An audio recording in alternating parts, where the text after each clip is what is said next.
Well, the California State Legislature is back in session today, gearing up for a tight deadline to consider hundreds of bills.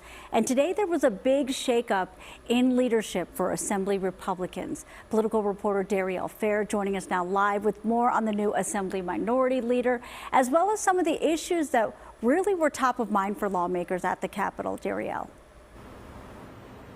Marley, a lot going on today. The Republican caucus immediately coalescing behind new Minority Leader Alexandra Macedo. Macedo briefly stopped to chat with reporters about the swap, introducing her new leadership team. She briefly thanked former Minority Leader Assemblyman Heath Flora before going on to emphasize that her caucus is united.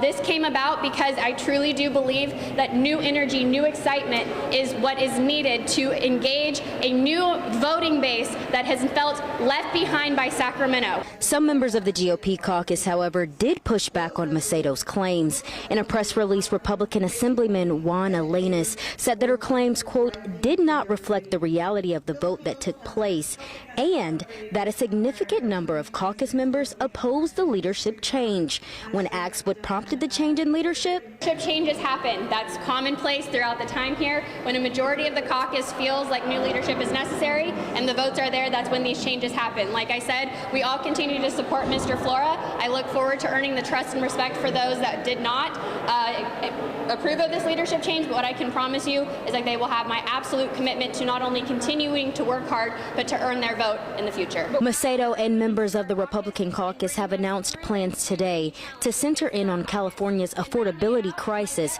for the remainder of the year, with those in support of Minority Leader Macedo stating that she represents a new generation of leadership.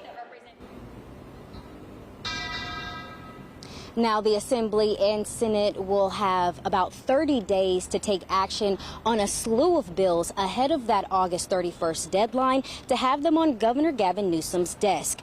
With the governor's current and final term ending the first week of January, this will be his last time taking action to sign off on or veto proposals passed by the legislature.